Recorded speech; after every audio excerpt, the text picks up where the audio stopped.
ഭഗവാൻ തന്നെ നമ്മളെ അല്ലെ ഭിക്ഷക്കാരെയൊക്കെ കൊണ്ടുപോയി ആ ഭിക്ഷ കൂട്ടരെ കൊണ്ടുവന്ന് പരിവർത്തനം ചെയ്ത് അവരുടെ ആ വീടിന് ചുറ്റുമുള്ള സമൂഹത്തിൻ്റെ ആ ഒരു ലെവലിൽ എത്തിച്ച പോലെ തന്നെ നമ്മളെയും അല്ലെങ്കിൽ അത്രയും ഹൈ ക്വാളിറ്റി നിൽക്കുന്ന ബ്രാഹ്മണർക്ക് ബ്രഹ്മത്തെ അറിയുന്ന ദൈവത്തെ അറിയുന്ന ബ്രാഹ്മണർക്ക് തുല്യം നമ്മളെ ആക്കും. അതുകൊണ്ട് ആകെ ഞാൻ പറഞ്ഞില്ലേ, നമ്മൾക്ക് ഭഗവാനെ സ്നേഹിക്കാനുള്ള മനസ്സ് വേണം. രണ്ടാമത് നമ്മൾ എന്തെങ്കിലും തെറ്റുകൾ ആരോടെങ്കിലും ചെയ്തിട്ടുണ്ടെങ്കിൽ അവരോട് ക്ഷമ ചോദിക്കാൻ പറ്റുന്ന സാഹചര്യമാണ് ക്ഷമ ചോദിക്കുക. ഇതല്ലെങ്കിൽ അങ്ങനെ പറ്റുന്ന സാഹചര്യം അല്ലെങ്കിൽ ഭഗവാനോട് തന്നെ ചെയ്ത തെറ്റുകൾക്ക് ക്ഷമ ചോദിച്ചിട്ട് ആ തെറ്റുകളൊന്നും ആവർത്തിക്കാതെ മുന്നോട്ട് പോവുക. ഭഗവാനെ നോക്കിക്കോളും ബാക്കി കാര്യങ്ങളെല്ലാം. ഞാൻ നേരത്തെ പറഞ്ഞില്ലേ, എന്താ ഇന്ന ആളെ വിളിക്കൂ എന്നൊക്കെ പറഞ്ഞ് ഓരോരുത്തർ മെസ്സേജ് അയച്ചു. ഞാൻ തമാശ പറഞ്ഞല്ല, ഭഗവാൻ പറയാതെ എനിക്കത് ദൈവീയ എല്ലാ കാര്യങ്ങളും, പ്രത്യേകിച്ച് ദൈവീയ കാര്യങ്ങൾ ഭഗവാന്റെ അനുവാദമില്ലാതെ എനിക്കൊന്നും ചെയ്യാൻ എനിക്ക് പറ്റിയിട്ടില്ല. അത് ഞാൻ എൻ്റെ അനുഭവത്തിൽ നിന്ന് തന്നെ പറയുന്നത്. ഇപ്പം തന്നെ ആ തിരുനേത്രത്തിലെ ജിനുവിൻ്റെ 6ാമത്തെ എപ്പിസോഡിൽ ഞാൻ സംസാരിച്ചുകൊണ്ടിരിക്കുമ്പോൾ ജിനു സാധാരണ എങ്ങനെയാണെന്ന് വെച്ചാൽ ഞാൻ ആദ്യമായിട്ടാണ് ഇൻ്റർവ്യൂവിനൊക്കെ ദേവരാജൻ സാറിൻ്റെയും ജിനുവിൻ്റെ ഇൻ്റർവ്യൂവിന്. ഈ 2 ഇൻ്റർവ്യൂവിനും രാവിലെ ഭഗവാൻ കാണിച്ചു തരും എന്തൊക്കെ എഴുതേണ്ടതെന്ന്. പെട്ടെന്നാണ്, സൗണ്ട് ഇല്ലാതെ ആ ടെലിപ്പതിക്കലി ഇങ്ങനെ സൗണ്ട് ഇല്ലാതെ തന്നെയാണ് ഇങ്ങനെ നമുക്ക് മനസ്സിലാവും പറഞ്ഞുകൊണ്ടിരിക്കുക. അപ്പം ഞാൻ പെട്ടെന്നാണ് എഴുതിയെടുക്കുന്നത്. എൻ്റെ കയ്യിൽ എപ്പോഴാണ് പേപ്പർ എന്തെങ്കിലും അടുത്തുള്ള പേപ്പറിലോട്ട് ഉടനെ എഴുതിയെടുക്കും. അത് ആ റീ ഓർഡറിൽ ചെയ്യും. പിന്നെ അത് പറഞ്ഞത് മാത്രമാണ് ഞാൻ അന്നേരം ഇൻ്റർവ്യൂവിൽ പറയുന്നത്. അപ്പം 6ാമത്തെ എപ്പിസോഡിൽ ഭഗവാൻ പറയേണ്ട കാര്യങ്ങൾ എനിക്ക് അന്ന് രാവിലെ ഞാൻ പ്രാർത്ഥിച്ചപ്പോൾ എനിക്ക് കാണിച്ചു തന്നു. ഞാൻ ഉടനെ എഴുതിയെടുത്തു. അതുകൊണ്ട് വന്നിരുന്നപ്പോഴാണ് ജിനു ഇങ്ങനെ ഇത് സംസാരിച്ചുകൊണ്ട്, ഞാൻ പറയേണ്ട കാര്യം സംസാരിച്ചുകൊണ്ടിരിക്കുന്നതിൻ്റെ ഇടയ്ക്ക് ജിനു കയറി, ആ ഒരു ആകാംക്ഷ കാരണം ജിനു കയറി ചോദിച്ചു, ലക്ഷ്മി എങ്ങനെയാ എൻ്റെ ചാനലുമായിട്ട് ഭഗവാൻ കണക്റ്റ് ആക്കിയെന്ന് എങ്ങനെ ചോദിച്ചു. അപ്പം അതിൻ്റെ ഉത്തരം നിങ്ങൾക്ക് അറിയാം. 10ാമത്തെ എപ്പിസോഡിൽ ഞാൻ കറക്റ്റായിട്ട് പറയുന്നുണ്ട്. അതുപോലെ ദേവരാജൻ സാർ എൻ്റെ നമ്പർ ജിനുവിന് കൊടുത്തു. ജിനു എന്നെ വിളിക്കുന്നു. പക്ഷേ ആ വിളിക്കുന്നതിന് തൊട്ട് തലേദിവസം ഭഗവാൻ എൻ്റെ അടുത്ത് പറയുന്നുണ്ട് നമുക്കൊരു ഇൻ്റർവ്യൂ കൊടുക്കണം എന്നുള്ള രീതിയിൽ സംസാരിച്ചൊക്കെ ഞാൻ ആ 10th എപ്പിസോഡിൽ പറയുന്നുണ്ട്.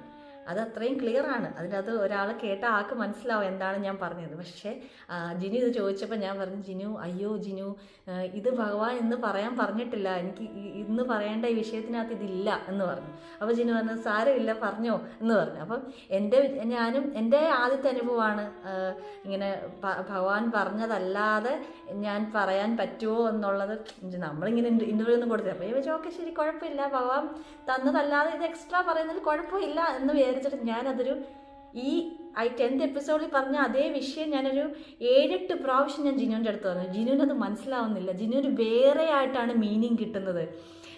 എന്നിട്ട് ജിനു അവസാനം പറഞ്ഞു എനിക്ക് മനസ്സിലായില്ലെങ്കിൽ ഉറപ്പാണ് ലക്ഷ്മി കേൾക്കുന്നവർക്ക് മനസ്സിലാകത്തില്ല, അതുകൊണ്ട് ഇത് ഇനി പറയണ്ട, എപ്പോഴാണോ ഭഗവാൻ പറയുന്നത് അപ്പം പറഞ്ഞാൽ മതി എന്ന് പറഞ്ഞ് ഞാൻ കട്ട് ചെയ്തു. പിന്നീട് ഭഗവാൻ പറഞ്ഞ സമയത്ത് പറഞ്ഞപ്പോഴാണ് ജിനുവിന് മനസ്സിലായത്. അപ്പോഴെനിക്ക് ഇത്രയൊക്കെ അനുഭവങ്ങൾ ഉണ്ടെങ്കിലും എനിക്ക് ഭയങ്കര, നമുക്ക് ഓരോ അനുഭവം കിട്ടുമ്പോൾ നമുക്ക് ഭയങ്കര അത്ഭുതമാണ്. എന്താ വെച്ചാൽ ഈ നമ്മൾ ആ സയൻസ് ഫീൽഡിൽ നിൽക്കുന്നതുകൊണ്ട് ഇടയ്ക്ക് അറിയാതെ ലോജിക്ക് ചിന്തിക്കും, ഇനി ഇതെല്ലാം എൻ്റെ തോന്നലാണോ എന്നുള്ള രീതിയിൽ അറിയാതെ ചിന്തിച്ചു പോകും.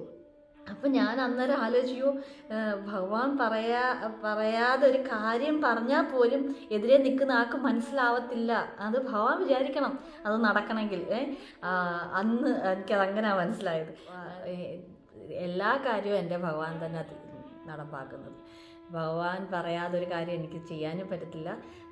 ഈ ദൈവിക കാര്യങ്ങൾ പ്രത്യേകിച്ച് എനിക്ക് ഭഗവാന്റെ അനുവാദമില്ലാതെ ഞാൻ പറഞ്ഞ പോലെ ഒരടി മുന്നോട്ടെടുത്ത് വെക്കാൻ പറ്റില്ല.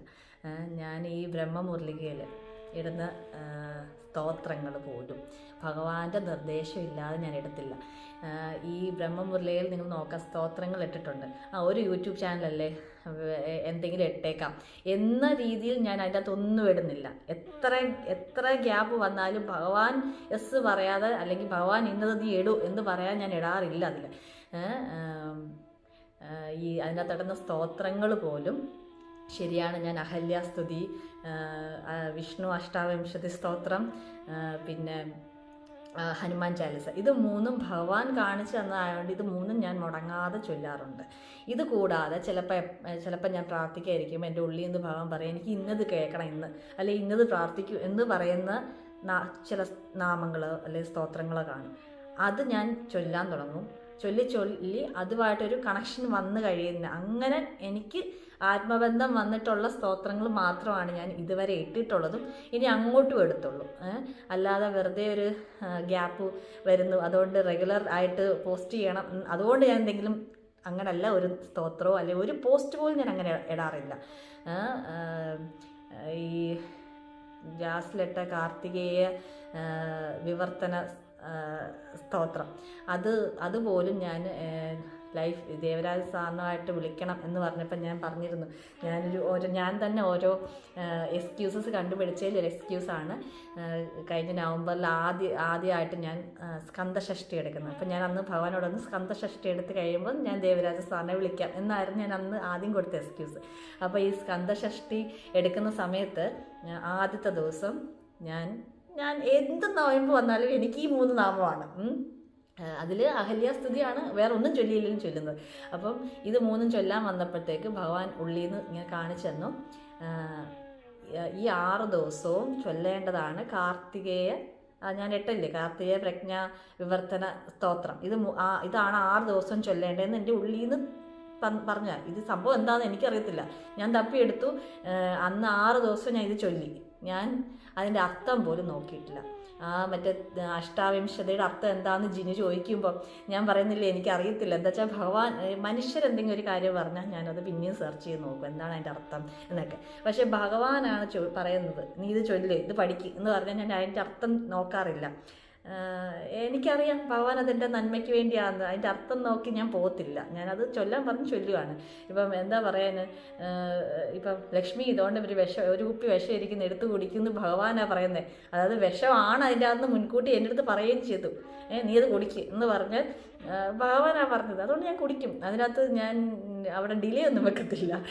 അതേപോലെയാണ് ഈ നാമം അർത്ഥവും കാര്യമൊന്നും ഞാൻ നോക്കാതാണ് പഠിക്കുന്നത്. പിന്നീട് ആരെങ്കിലും ചോദിക്കുമ്പോൾ അയ്യോ അതിൻ്റെ അർത്ഥം അറിയത്തില്ലല്ലോ. പക്ഷേ അതെന്തോ അത് നല്ല സ്വഭാവമാണോ ഒന്നും എനിക്കറിയത്തില്ല. ഞാൻ കംപ്ലീറ്റ്ലി ഭഗവാനെ ട്രസ്റ്റ് ചെയ്യുന്നുണ്ട്. അത്രയും ട്രസ്റ്റാണ് എനിക്ക് ഭഗവാനോട്. എനിക്കും ദോഷം വരുന്ന കാര്യം ഭഗവാൻ ചെയ്യത്തില്ല എന്നുള്ള പൂർണ്ണ വിശ്വാസം എനിക്കുണ്ട്. അപ്പം ഭഗവാൻ വരുന്നതിന് മുമ്പുള്ളൊരു ജീവിതം എനിക്കുണ്ടായിരുന്നു. ഭഗവാൻ വന്നതിന് ശേഷമുള്ളൊരു ലൈഫും എനിക്കുണ്ട്. ഞാൻ പറഞ്ഞില്ലേ, അത്രയും മലിനമായ ആത്മാവിനെ അത്രയും സ്നേഹത്തോടെയും കരുണയോടെയും കൂടെ വേറെ ആരും ആ ആത്മാവിനെ അത്രയും സ്നേഹത്തോടെ ചേർത്ത് നിർത്തിയിട്ടില്ല. അതിന് ശേഷമുള്ള ആ ലൈഫ് എനിക്കറിയാം, ആത്മാവാകുന്നത് എനിക്കറിയാം. അപ്പോൾ അതുകൊണ്ട് തന്നെ ഞാൻ അദ്ദേഹത്തെ അങ്ങ് പൂർണ്ണമായിട്ട് ട്രസ്റ്റ് ചെയ്യുവാണ്.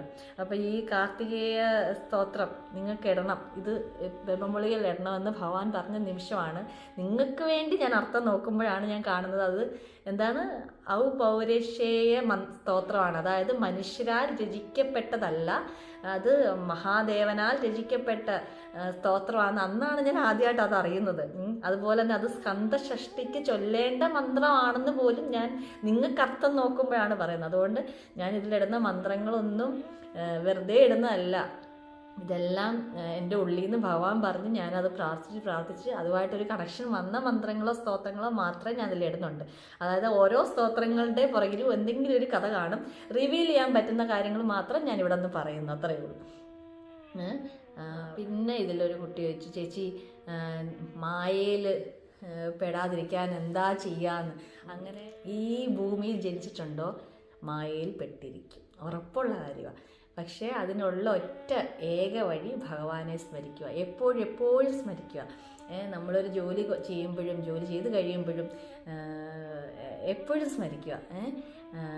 ഞാൻ ആരും മായപ്പെടാതിരിക്കത്തില്ല. അങ്ങനെ മായപ്പെടാതിരിക്കണമെങ്കിൽ ഇതെല്ലാം ഉപേക്ഷിച്ചിട്ട് എവിടെയെങ്കിലും കാട്ടിലെങ്ങാനും പോയി നമ്മൾ ഭഗവാനും മാത്രമായിട്ട് തപസ് ചെയ്തൊക്കെ ഇരിക്കണം. പക്ഷെ അങ്ങനൊരു പരിപാടി നമുക്ക് ഈ ലോകത്ത് ഇങ്ങനെ കുടുംബവും അല്ലെങ്കിൽ സമൂഹമായിട്ട് ഇടപെട്ട് പോകുമ്പോൾ മായപ്പെടുക തന്നെ ചെയ്യും. ഇപ്പം ഞാൻ പറയുകയാണെങ്കിൽ എൻ്റെ മകള് വൈകുന്നേരം സ്കൂൾ കഴിയുമ്പോൾ ഒരു 6 മണി തൊട്ട് 7 മണി വരെ ഒരു ആക്ടിവിറ്റിക്ക് പോകുന്നുണ്ട്. അപ്പം ഞാൻ ഈ കുഞ്ഞിനെ അവിടെ കൊണ്ടുവിട്ടിട്ട് 5:30 ആകുമ്പോൾ കൊണ്ടുവിട്ടിട്ട് ഞാൻ അവിടെ ഇരുന്നാണ്, ഈ കാറിലിരുന്നാണ് ഞാൻ അഹല്യാസ്തുതി, ഈ ഹനുമാൻ ചാലിസ ഒക്കെ ചൊല്ലുന്നത്. അങ്ങനെയാണ് റൂട്ടീൻ. വൈകുന്നേരത്തെ റൂട്ടീൻ അതാണ്. രാവിലെ നേരത്തെ എഴുന്നേൽക്കുവാണെങ്കിൽ ചൊല്ലും, വൈകുന്നേരത്തെ റൂട്ടീൻ ഇങ്ങനെയാണ്. അപ്പോൾ ഒരു എനിക്കൊന്ന് ഏപ്രിലൊക്കെ ആയിരിക്കും, എനിക്ക് കറക്റ്റ് സമയം അറിയത്തില്ല. ഈ 6 മണി 5:45 കഴിയുമ്പം ഒരു ദിവസം ആദ്യമായിട്ട് എൻ്റെ കൂടെ ഇൻറ്റേൺഷിപ്പ് ചെയ്ത് 2 കുട്ടികൾ ഫോൺ ഇങ്ങനെ ഗ്രൂപ്പ് കോൾ വിളിച്ച് സംസാരിക്കാൻ. അപ്പോൾ ആദ്യത്തെ ദിവസം എനിക്ക് ഭയങ്കര വിഷമം. എന്നിട്ട് 1 മണിക്കൂർ കഴിഞ്ഞു, ഇത് എൻ്റെ മോള് വരുന്നവരെയും സംസാരിച്ചു. കുറേ നാളുകൾക്ക് ശേഷം വിളിക്കുക. അപ്പോൾ സംസാരിച്ചുകൊണ്ട് നമ്മളിതിങ്ങനെ വെച്ച് കഴിഞ്ഞപ്പോൾ എനിക്ക് വീട്ടിൽ വന്നപ്പോൾ ഭയങ്കര കുറ്റബോധം. എന്നിട്ട് ഞാൻ ഭഗവാനെ സോറി കേട്ടോ, ഇന്നൊരു ദിവസത്തേക്കുള്ളൂ. എന്നിട്ട് എനിക്ക് ഭയങ്കര സമാധാനക്കേട്. അയ്യോ, നമ്മളെന്നും ചെയ്യുന്നൊരു കാര്യം ചെയ്യുന്നില്ല, കണക്ഷൻ വിട്ട പോലെ എന്തൊക്കെയോ എനിക്കൊരു വിഷമം. പിറ്റേ ദിവസവും ഇവർ ഈ സമയത്ത് വിളിക്കുക. അപ്പം ആദ്യത്തെ ഒരു 3-4 ദിവസം എനിക്ക് ഭയങ്കര കുറ്റബോധം, വിഷമം, പ്രാർത്ഥിച്ചില്ല എന്നൊക്കെ ഉള്ളൊരു വിഷമം. ഒരു 5-ാമത്തെ ദിവസം തൊട്ട് ഞാനിത് എൻജോയ് ചെയ്യാൻ തുടങ്ങി. ഈ പിള്ളേർ വിളിക്കും, നമ്മൾ സംസാരിക്കും. അപ്പം പിന്നെ ഭഗവാനോട് സോറി പറയുന്നതൊക്കെ അങ്ങ് നിർത്തി. ഇതൊരു റൂട്ടീനാവാൻ തുടങ്ങി. അപ്പോൾ ഒരു 10-15 ദിവസം ഇങ്ങനെ പൊയ്ക്കൊണ്ടേയിരുന്നു ആ കൃത്യം പ്രാർത്ഥിക്കുന്ന സമയത്ത്. അപ്പം ഞാൻ ആ ജിനുവിൻ്റെ തിരുനേതൃത്വത്തിൽ ഞാൻ പറഞ്ഞത് നിങ്ങൾക്ക് ഓർമ്മയുണ്ടോ എന്നറിയില്ല, ലിംഗരാജ ക്ഷേത്രത്തിൽ വെച്ച് എനിക്കൊരു അനുഭവം ഉണ്ടായത്. ഗണപതി പപ്പയുടെ മുമ്പിൽ നിന്നപ്പം ഗണപതി പപ്പ പറഞ്ഞത് എന്തെങ്കിലും തെറ്റ് ചെയ്താൽ ഞാനായിരിക്കും ശിക്ഷിക്കുന്നത് എന്നുള്ളത്. അത് അന്ന് പറഞ്ഞതാണ്. പിന്നെ എനിക്ക് ഗണപതി പപ്പയായിട്ട് യാതൊരു കണക്ഷനും ഇല്ലെന്നാണ് എൻ്റെ ഒരു വിചാരം. പക്ഷേ ഇവരൊക്കെ നമ്മളെ വാച്ച് ചെയ്യുന്നുണ്ടെന്ന് എനിക്ക് പിന്നെ മനസ്സിലായി. ഒരു 10-15 ദിവസം കഴിഞ്ഞപ്പം ഇതിങ്ങനെ പൊയ്ക്കൊണ്ടിരിക്കുക. 5:45 ഞാനും ഈഗർലി ഞാൻ ഭയങ്കര വെയിറ്റ് ചെയ്യുവാണ്. എന്താ വെച്ചാൽ കുഞ്ഞിനെ കൊണ്ടുവിടുന്ന സമയമാകുമ്പോൾ ഇവർ വിളിക്കും, നമുക്ക് സംസാരിക്കാം. ആ പ്രാർത്ഥിക്കുന്നെന്നുള്ളൊരു പരിപാടിയെ മറന്നുപോയി. ശരിക്കും മായയിൽ പെട്ട് അന്ധയായി മാറി എന്ന് പറയത്തില്ല, അത് തന്നെ.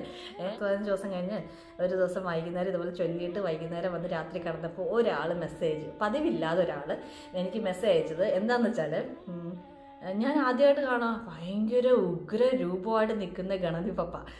എന്നിട്ട് അതിൻ്റെ താഴത്തെ മെസ്സേജ്, ഇനി നീ ഇത് ആവർത്തിച്ചാൽ എൻ്റെ കയ്യിൽ നിന്ന് ശിക്ഷ ഉറപ്പ്. ഇങ്ങനെയാണ് കേട്ടോ, ഇനി നീ ഇത് ആവർത്തിച്ചാൽ എൻ്റെ കയ്യിൽ നിന്ന് ശിക്ഷ ഉറപ്പാണ്. അപ്പോൾ ഞാനിതിങ്ങനെ കണ്ടതും ശരിക്കും പേടി തോന്നും. ഞാൻ അങ്ങനെ ഒരു ഗണപതി പപ്പയുടെ രൂപം കണ്ടിട്ടില്ല. ഉഗ്രരൂപമായിട്ടുള്ള മഹാകാളിയൊക്കെ കണ്ടിട്ടുണ്ട്, എന്നാലും ഗണപതി പപ്പ ഞാൻ ആദ്യമായിട്ട് കാണുക. അതും എനിക്ക് മെസ്സേജ് അയക്കാൻ യാതൊരു ഇതും ഇല്ലാത്ത ഒരാൾ എനിക്ക് മെസ്സേജ് അയക്കുന്നതാണ്. എന്നിട്ട് അതിൻ്റെ താഴത്തെ ലൈൻ ഇതാണ്, ഇനി നീ ഇത് ആവർത്തിച്ചാൽ നിന്നെ ശിക്ഷിക്കും എന്നാണ്. അപ്പം എനിക്ക് ഉള്ളിൽ പെട്ടെന്നൊരു തോന്നലുണ്ട്, ഞാൻ ഇത് ചെയ്യുന്നതിൻ്റെ ആയിരിക്കും എന്നൊരു തോന്നലുണ്ട്. അപ്പം എന്നിട്ട് പിറ്റേ ദിവസമായപ്പം വീണ്ടും ഞാൻ ഇത് ആവർത്തിച്ചു. അതിൻ്റെ പിറ്റേ ദിവസം ഇത് വന്നതിൻ്റെ പിറ്റേ ദിവസം ഞാൻ വീണ്ടും ആവർത്തിച്ചു. അതിൻ്റെ പിറ്റേ ദിവസം രാവിലെ ഞാൻ ഇതെടുത്ത് വെച്ച് നിങ്ങളെ കാണിക്കാൻ വേണ്ടിയാണ്. ഈ ഇതിനകത്താണ് ഞാൻ രാവിലെ പാല് ചൂടാക്കി ഭഗവാന്റെയും ഗണപതിയുടെ മുമ്പിൽ കൊണ്ടുവെക്കുന്നത്. അത് എങ്ങനെ കൊണ്ടുവെക്കുന്നത് വെച്ചാൽ ഇങ്ങനെ ചൂട് കാരണമായിരിക്കും. അപ്പം ഇങ്ങനെ ആയിരിക്കും വെക്കുന്നത്, ഇങ്ങനെ ആയിരിക്കും പിടിക്കുന്നത്. എന്തായാലും ഈ എൻ്റെ കയ്യിൽ നിന്ന് തട്ടിപ്പോകാനുള്ള ഒരു വഴിയില്ല. അതിൻ്റെ ആ ഭഗവാന്റെ ഗണപതിയുടെ മെസ്സേജ് വന്നു. പിറ്റേ ദിവസം ഞാൻ ഇത് ആവർത്തിച്ച് അതിൻ്റെ പിറ്റേ ദിവസം രാവിലെ ഞാൻ പാലുമായിട്ട് ഇങ്ങനെ പോയി പപ്പയുടെ മുമ്പിൽ എത്തിയതും ഇത് ഇങ്ങനെ തെറിച്ചു പോകുന്നതല്ല. എൻ്റെ കയ്യിൽ ഇരുന്ന സാധനം ഇങ്ങനെ ഒരാൾ ആഞ്ഞ് വീശാതെ അത് പോകത്തില്ല. ഞാൻ നിൽക്കുന്നിടത്തുനിന്ന് ഹോളാണ്, ഡൈനിങ് ഹോളാണ്. അവിടെ തൊട്ട് ഇങ്ങി വരെയും പാലും തെറിച്ചിട്ടുണ്ട്. പാത്രം അങ്ങ് വായുവിൽ പറന്നാണ് പോയത്. ഇത് കേൾക്കുന്നവർക്ക് ഒരു തരത്തിലും വിശ്വാസം വരത്തില്ല. പക്ഷേ ഇതൊന്നും ഇല്ല, ഇങ്ങനെയൊന്നും ഇല്ല എന്ന് വിശ്വസിച്ച ഒരാളായ ഞാൻ തന്നെയാണ് പറയുകയാണ് ഇത് സംഭവിച്ചാണ്. ഇത് പലരും ദൈവീയ കാര്യങ്ങൾ പറയുമ്പോൾ അതിന് താഴെ വന്ന് വിശ്വാസം ഇല്ലാത്തവർ ഇദ്ദേഹം ഒരു പെഗ് കടിച്ചിട്ടുണ്ടെന്ന് തോന്നുന്നു, അല്ലെങ്കിൽ ഇവർക്ക് മാനസികമായിട്ട് ട്രീറ്റ്മെൻറ്റ് കൊടുക്കേണ്ട സമയമായി എന്നൊക്കെ പറയുന്നവരുണ്ട്. അപ്പോൾ പണ്ട് ഞാനിങ്ങനെയൊക്കെ വിശ്വസിക്കാത്ത സമയത്ത് ഞാനും വിചാരിച്ചു ഇവരെന്താ ഇങ്ങനെ പറയുന്നത്, പൊട്ടത്തരം, ഇങ്ങനെയൊക്കെ ഞാൻ വിചാരിക്കും. ഞാൻ അങ്ങനെ വിചാരിക്കാനേ പാടില്ല. വെച്ചാൽ അതിലും കുഞ്ഞിനെ തൊട്ടേ എനിക്ക് ഭഗവാന്റെ അല്ലെങ്കിലും ദുർഗാമ്മയുടെ പ്രസൻസ് എല്ലാം അറിഞ്ഞ ആളാണെങ്കിൽ പോലും നമുക്ക് ആ ലോജിക്ക് വെച്ച് ആലോചിക്കുന്നതുകൊണ്ടായിരിക്കും ഞാൻ വിചാരിക്കും ഇതൊക്കെ ശരിക്കും നടക്കുമോ ഇങ്ങനെ വിചാരിക്കും. പക്ഷേ ഇത് ഞാൻ അതിനാണ് ഞങ്ങളെ കാണിച്ചു തന്നെ. എൻ്റെ 2 കയ്യിലിരുന്ന സംഭവം അടുത്ത് കൊണ്ടുവച്ചപ്പോൾ ഇത് ഇങ്ങനെ അടിച്ചു പോകണമെങ്കിൽ അതൊരു ഫോഴ്സ് കൊടുത്ത ഒരാൾ അടിച്ചു മാറ്റാതെ അത് പോകത്തില്ല. എനിക്ക് വേണ്ട നിൻ്റെ സാധനം കൊണ്ടുപോയിക്കോ എന്നുള്ള രീതിയിൽ അത് എത്ര പേർക്ക് വിശ്വാസമാകുമെന്ന് എനിക്കറിയത്തില്ല. പക്ഷേ പണ്ട് എനിക്ക് കുറച്ച് ഇതൊക്കെ ഇങ്ങനെയൊക്കെ വന്ന് പറയുമ്പം ആ ദേവരാജൻ സാറിൻ്റെ അടുത്ത് വന്ന് പറയുമ്പോഴും ജിനുവിൻ്റെ അടുത്തൊക്കെ വന്ന് പറയുമ്പോൾ ഒരു ഭയത്തോടാണ് പറഞ്ഞിട്ടുള്ളത്. ഇത് ആരെങ്കിലും വിശ്വസിക്കുമോ, എന്തുവാ ഭഗവാൻ ഇതൊക്കെ വിശ്വസിക്കുമോ? പക്ഷേ ഇപ്പം ഞാനത് നോക്കാറില്ല. എന്താ വെച്ചാൽ വേറൊന്നും കൊണ്ടല്ല, ഞാൻ ശരിക്കും അറിയുന്നുണ്ട്, എക്സ്പീരിയൻസ് ചെയ്യുവാണ്. നമ്മൾ ഏതൊരാൾക്കും എക്സ്പീരിയൻസ് ഇല്ലാത്തതുകൊണ്ട് ഇപ്പോൾ സയൻസ് ഫീൽഡാണെങ്കിലും എക്സ്പീരിയൻസ് ആവട്ടെ എന്നാലല്ലേ അറിയത്തുള്ളൂ എന്ന് പറയും. അതേ സയൻസിൻ്റെ ആ ഫീൽഡിൽ നിൽക്കുന്ന ഒരാൾക്ക് എക്സ്പീരിയൻസ് ആണ്. ഞാനത് ശരിക്കും എക്സ്പീരിയൻസ് ചെയ്യുവാണ് ഓരോ കാര്യവും. അതുകൊണ്ട് എനിക്കിപ്പോൾ ഭയമില്ല, ആരെന്ത് വിചാരിച്ചാലും കുഴപ്പമില്ല. ഇതൊക്കെയാണ് സംഭവങ്ങൾ ഇവിടെ നടന്നുകൊണ്ടിരിക്കുന്നത്. നമ്മൾ വിചാരിക്കുന്നതിനപ്പുറം മനുഷ്യർക്കുടെ സെൻസിന്, സാധാരണ ഒരു മനുഷ്യരുടെ സെൻസിനപ്പുറമുള്ള കാര്യങ്ങളുണ്ട്. അത് അറിയണമെങ്കിൽ ശരിക്കും ഭഗവാനെ സ്നേഹിച്ചാൽ മാത്രം മതി. നമുക്കറിയാൻ പറ്റും, അദ്ദേഹത്തിൻ്റെ പ്രസൻസ് നല്ല രീതിയിൽ അറിയാൻ പറ്റും. ഇനി എനിക്ക് പറയാനുള്ളത്, എന്തുകൊണ്ടാണ് ഞാൻ ഡിലേ ആക്കിയത്, ഇത്രയും നാളും ഇത് വീഡിയോ വന്നെടുക്കാൻ പോസ്റ്റ് ചെയ്യാൻ ഡിലേ ആയെന്നുള്ള കാര്യമാണ് എനിക്ക് പറയാനുള്ളത്. സാധാരണ ഞാനിതിൽ ഇപ്പം 2 ഇൻ്റർവ്യൂ ആണെങ്കിലും അല്ലാതെ ഇതിൽ വീഡിയോസൊക്കെ ഇടുമ്പോഴും ഞാൻ പറഞ്ഞില്ലേ, എപ്പോഴും ഭഗവാൻ പറയേണ്ട കാര്യം എനിക്ക് ആ പ്രാർത്ഥിക്കുമ്പോഴാണ് പറയുന്നത്. അപ്പം ഞാൻ അടുത്തെന്തെങ്കിലും പേപ്പർ ഉണ്ടെങ്കിൽ പേപ്പറിലോട്ട് പെട്ടെന്ന് എഴുതിയെടുക്കും, അല്ലെങ്കിൽ മൊബൈൽ അടുത്തില്ലെങ്കിൽ മൊബൈലിലോട്ട് ടൈപ്പ് ചെയ്തെടുക്കും. പിന്നീടാണ് ഓർഡർ ചെയ്ത് ഞാനത് ചെയ്യുന്നത്. അത് ഞാനും അന്നേരം ആ സമയത്ത് വെച്ചാൽ പേരൻസ് പോലും ഇവിടെ ഇല്ല. അപ്പം ഞാൻ എന്ത് ചെയ്യുന്നൊന്നും ആരും അറിയുന്നുമില്ല. പെട്ടെന്ന് പേപ്പറിൽ എഴുതുന്നത് കാണുമ്പോഴേ ആർക്ക് സാധാരണ കാണുന്നവർക്ക് എന്താ ഇവിടെ കുത്തി കുറിക്കുന്നതെന്ന് തോന്നും. അപ്പോൾ അങ്ങനെയാണ് സാധാരണ എനിക്ക് ഭഗവാൻ പറയേണ്ട കാര്യം പറയുന്നത്. അപ്പോൾ ഓരോ പ്രാവശ്യം വീഡിയോ കഴിയുമ്പോഴും ഞാൻ വിചാരിക്കുന്നത്, എനിക്ക് 2 കാര്യങ്ങളാണ് തോന്നുന്നത്. ഒന്ന്, കംപ്ലീറ്റ് പറഞ്ഞു കഴിഞ്ഞു, ഇനി ഒന്നുമില്ല. 2, ഞാൻ ഒന്നാമത് എനിക്ക് മടിയായി ഇതിനകത്ത് വീഡിയോ വന്നിടാൻ. ഇനി വീഡിയോ ഇല്ല, ഇനി വീഡിയോ ഒന്നും ഇടാനില്ല വെച്ചാൽ കംപ്ലീറ്റ് ഭഗവാന് പറയുള്ളതെല്ലാം പറഞ്ഞു കഴിഞ്ഞു. അപ്പോൾ ആ ഒരു സന്തോഷത്തോടാണ് ഞാൻ എപ്പോഴും ഇടുന്നത്. എനിക്കിത് റെഗുലറായിട്ട് അങ്ങനെ വീഡിയോ ഇടാൻ എനിക്കും വലിയ ഇതില്ല. അത് പക്ഷേ ഭഗവാൻ ഇങ്ങനെ എന്തെങ്കിലുമൊക്കെ അപ്പോഴത്തേക്ക് പറഞ്ഞു തരും, ഞാനത് എഴുതും. അങ്ങനെയാണ് പറയുന്നത്. അപ്പോൾ ഈ ഏപ്രിലിൽ നമ്മൾ ലാസ്റ്റിൽ പറഞ്ഞ ആരാണ് ഭഗവാനെ അനുഭവിക്കാൻ എങ്ങനെ ആർക്ക് അനുഭവിക്കാൻ പറ്റും എന്നുള്ളത് ഇട്ട് കഴിഞ്ഞപ്പോൾ ഞാൻ മനസ്സിൽ എല്ലാം കംപ്ലീറ്റായി പറഞ്ഞു കഴിഞ്ഞു. ഞാൻ ഭയങ്കര എൻ്റെ മനസ്സിലുള്ള എല്ലാം ക്ലിയറായി, ഒന്നുമില്ല, എംറ്റി ആയിട്ട് കഴിഞ്ഞു. അപ്പോൾ ഇനി ഒന്നുമില്ല പറയാനുള്ള, അപ്പോൾ ഇനി ഒന്നുമില്ല ഇടാൻ. ഇനി എപ്പോഴെങ്കിലും ഏതെങ്കിലും ക്ഷേത്രങ്ങളിലൊക്കെ പോകുമ്പം അതൊക്കെ ആയിരിക്കും ഇടാനുള്ളത് എന്നാണ് വിചാരിച്ചിരിക്കുക. അപ്പോൾ ഏപ്രിൽ കഴിഞ്ഞു, മെയ്യിലും ഒന്നുമില്ലല്ലോ. അപ്പം ഞാൻ എൻ്റേതായിട്ടുള്ള കർമ്മങ്ങളിൽ പോയിക്കൊണ്ടിരിക്കുന്നു ഭഗവാനെ. അപ്പം മെയ് ലാസ്റ്റ് വീക്കായപ്പോൾ പെട്ടെന്ന് ഇതെങ്ങനെയാണെന്ന് വെച്ചാൽ, അത് എത്ര പറഞ്ഞാൽ മനസ്സിലാവുമെന്ന് എനിക്കറിയത്തില്ല. നമ്മളങ്ങനെ പ്രതീക്ഷിക്കാതിരിക്കുമ്പോഴേ പെട്ടെന്ന് ഇങ്ങനെ ഓരോന്നും നമുക്കിങ്ങനെ വരുന്നത്, അതിന് അറിവ്, നോളജ്, അങ്ങനെ സംഭവം വന്നുകൊണ്ടിരിക്കുന്നത്. അപ്പം ഞാനത് പെട്ടെന്നാണ് നമ്മൾ പ്രതീക്ഷിക്കാതിരിക്കുമ്പോഴാണ് ഇങ്ങനെ കാര്യങ്ങൾ വന്നുകൊണ്ടിരിക്കുക. അപ്പം ഞാൻ പെട്ടെന്ന് പേപ്പറിൽ എഴുതിയെടുക്കും, അല്ലെങ്കിൽ മൊബൈലിൽ ചെയ്തുകൊണ്ടിരിക്കും. അപ്പം ഇപ്പം എന്ന് വെച്ചാൽ അമ്മയും കൂടെ ഉണ്ട്. അപ്പം വീട്ടിലെന്തെങ്കിലും നമ്മൾ ജോലി ചെയ്തുകൊണ്ടിരിക്കുമ്പോൾ ഒരു 10,000 വട്ടമായിരിക്കും. പെട്ടെന്ന് വരുമ്പോൾ ഞാനത് മറന്നു പോയിരിക്കാൻ വേണ്ടി പെട്ടെന്ന് വരും, മൊബൈലിൽ ടൈപ്പ് ചെയ്യും, പിന്നെയും പോയി എന്തെങ്കിലും ജോലി പെട്ടെന്ന് അടുത്ത വരും. ഭഗവാൻ ഇങ്ങനെ പറഞ്ഞുകൊണ്ടിരിക്കും, ഞാനത് തിരിച്ച് വരും, മൊബൈലിൽ ടൈപ്പ് ചെയ്യും. അപ്പോൾ അമ്മയ്ക്കിത് കണ്ട് ശീലമില്ലാത്തതുകൊണ്ട് അമ്മ ഉടനെ ചോദിക്കുക, ലക്ഷ്മി ഈയിടെയായിട്ട് ഭയങ്കര മൊബൈൽ യൂസ് ആയിട്ടോ. അപ്പം ബിക്കോസ് ഞാൻ അത് ശ്രദ്ധിച്ചാൽ എനിക്ക് ഭഗവാൻ പറഞ്ഞുകൊണ്ടിരിക്കുന്ന കാര്യം ഞാൻ മറക്കും, അത് പെട്ടെന്ന് ടൈപ്പ് ചെയ്യണം. അപ്പോഴത്തേക്ക് എന്താ കണ്ടോ, മൊബൈൽ നോക്കിയിരിക്കുന്നതുകൊണ്ട് ആന ഇളകി വന്നാൽ പോലും അറിയത്തില്ല എന്താ പറയുന്നതെന്ന്. എന്നുവെച്ചാൽ ഞാനിത് ശ്രദ്ധിക്കുമല്ലേ, അമ്മ പറയുന്നത് ഞാൻ റെസ്പോണ്ട് ചെയ്തിട്ട്. അപ്പോൾ അങ്ങനെ എനിക്ക് ഈ മെയ് അവസാനമായപ്പോൾ, ലാസ്റ്റ് ആയപ്പോഴാണ് ഇതെല്ലാം വന്നത്. ഞാൻ ഈ ഇത്രയും പറഞ്ഞത്, ഈ ഭിക്ഷക്കാരുടെ കഥ അടക്കം ഞാൻ പറഞ്ഞത് ഭഗവാൻ പറഞ്ഞു തന്ന കാര്യങ്ങളാണ്. അതെല്ലാം ഞാൻ എഴുതി അല്ലെങ്കിൽ ടൈപ്പ് ചെയ്തെടുത്ത് എല്ലാം ആക്കി വെച്ച് ഒരു ജൂൺ 2-ാം തീയതി ആയപ്പോഴത്തേക്ക് എല്ലാം കംപ്ലീറ്റ്ലി എല്ലാം തീർന്നു എന്നുള്ള പ്രതീക്ഷ ജൂൺ 2-ാം തീയതി ഒക്കെ ആയപ്പം എല്ലാം ചെയ്ത് കഴിഞ്ഞപ്പം എഴുതി കഴിഞ്ഞ് പിന്നെ ഒന്നും വരുന്നില്ല. കുറച്ച് നേരത്തെ പിന്നെ ഒന്നും എല്ലാം ആ വരുന്ന സമയത്ത് വെച്ചാൽ പെട്ടെന്ന് വരുന്നത്, നമ്മളെല്ലാം എഴുതിയെടുക്കുക, അടുത്ത വരിക, അങ്ങനെ വരുന്നത്. അതെനിക്ക് അറിയത്തില്ല നിങ്ങൾക്ക് എത്രമാത്രം അത് ഞാൻ പറയുന്നത് മനസ്സിലാകുന്നുള്ളത്. നമുക്കിങ്ങനെ മെസ്സേജ് വന്നുകൊണ്ടേയിരിക്കും, നമ്മളത് എടുത്തുകൊണ്ടേയിരിക്കുക ഞാൻ. അപ്പം ഒരു ജൂൺ 2-ാം തീയതി ഉച്ചയൊക്കെ ആയപ്പോൾ തൊട്ട് ഒരനക്കവും ഇല്ല, ആൾ കംപ്ലീറ്റ്. ഞാൻ പറഞ്ഞില്ലേ, എപ്പോഴെപ്പോഴും നമുക്ക് ഭഗവാന്റെ പ്രസൻസ് എനിക്ക് കിട്ടാറില്ല. ഇങ്ങനെയൊക്കെയാണ് കിട്ടാറുള്ളത്. അല്ലെങ്കിൽ വേറെ കിട്ടുമ്പോൾ നമ്മളിങ്ങനെ കാത്തിരിക്കണം. അപ്പം ഇങ്ങനെ ആയാലും ഇങ്ങനെ കിട്ടിയാൽ പോലും എനിക്ക് സന്തോഷം. ദൈവമേ ഇങ്ങനെ അത് വലിയൊരു കാര്യമല്ലേ, ഭഗവാൻ നമ്മളെ ഉപയോഗിക്കുമല്ലേ എന്തെങ്കിലും പറയാൻ വേണ്ടി. അപ്പം ഒരു ജൂൺ 2-ാം തീയതി തൊട്ട് ഒന്നുമില്ല, അനക്കമൊന്നുമില്ല. അപ്പം ഞാൻ വാനോട് പറഞ്ഞു, എല്ലാം പറയാനുള്ളെല്ലാം പറഞ്ഞു കഴിഞ്ഞല്ലോ, ഇതിന് ഞാൻ വീഡിയോ ആക്കണം. അപ്പം ഞാൻ പറയാം, ഈ ആഴ്ച വെള്ളിയാഴ്ച ഇരുന്ന് ജൂൺ 5-ാം തീയതി വെള്ളിയാഴ്ച ഇരുന്ന് ഞാനെല്ലാം എഴുതി, വെള്ളിയാഴ്ചയ്ക്കുള്ളിൽ ഞാനെല്ലാം എഴുതി, വെള്ളിയാഴ്ച ആകുമ്പോഴത്തേക്കും ഞാനിതെല്ലാം റെക്കോർഡ് ചെയ്ത് ഇട്ടോളാം ഇങ്ങനെ പറഞ്ഞു. അപ്പോൾ അതിൻ്റെ ഒരു അനക്കവും ഇല്ല. അപ്പോൾ എനിക്കറിയാം, സാധാരണ ഞാൻ അന്ന് പറഞ്ഞ പോലെ സാധാരണ എന്തെങ്കിലും നടക്കാത്ത, നമ്മൾ ഉദ്ദേശിക്കുന്നതല്ല എങ്കിൽ ആൾ അനങ്ങത്തില്ല, അങ്ങനെ മിണ്ടായിരിക്കും. അപ്പോൾ എനിക്ക് ഒരു ചെറിയൊരു ഐഡിയ കിട്ടി, ഈ വെള്ളിയാഴ്ച എന്ന് ഞാൻ പറഞ്ഞാലും വെള്ളിയാഴ്ച നടക്കാൻ പോകുന്നില്ല, അപ്പോൾ എൻ്റെ വേറെ എന്തെങ്കിലും കാരണത്താൽ ഇത് മുടങ്ങും എന്നുള്ള രീതിയാണ്. ജൂൺ 3-ാം തീയതി എനിക്ക് വന്നിട്ട് ഞാനൊരു ഗാസ്ട്രോ സർജൻ്റെ ഒരു അപ്പോയിൻമെൻ്റ് എടുത്തായിരുന്നു. എനിക്ക് 4 വർഷത്തിന് മുമ്പ് ഒരു ഗോൾ ബ്ലാഡർ സ്റ്റോണുണ്ട്, ഒരു സ്റ്റോണേ ഉള്ള ആ സമയത്ത്. അപ്പോൾ അതിൻ്റെ സെക്കൻഡ് ഒപ്പീനിയൻ എടുക്കാൻ വേണ്ടി ഞാനൊന്ന് അദ്ദേഹത്തിൻ്റെ അടുത്ത് പോയി ജൂൺ 3-ാം തീയതി. പോയപ്പം ആൾ നോക്കിയിട്ട് പറഞ്ഞ് കണ്ടീഷൻ വേഴ്സാണ്, ഒന്നിന് വേറെ 4-5 എണ്ണമായി, അതുകൊണ്ട് വെച്ചുകൊണ്ടിരിക്കാൻ പറ്റില്ല, ഉടനെ അഡ്മിറ്റ് ചെയ്യുവാണ്, ഉടനെ ഓപ്പറേഷൻ ചെയ്യാണ്. അങ്ങനെ ജൂൺ 4-ാം തീയതി എന്നെ അഡ്മിറ്റ് ചെയ്യുവാണ് ഓപ്പറേഷന് വേണ്ടി. ജൂൺ 4-ാം തീയതി രാവിലെ അഡ്മിറ്റ് ചെയ്ത് വൈകുന്നേരം ഓപ്പറേഷൻ, ഗോൾ ബ്ലാഡർ സ്റ്റോണിൻ്റെ കീ ഹോൾ ഓപ്പറേഷൻ ചെയ്യുവാണ്.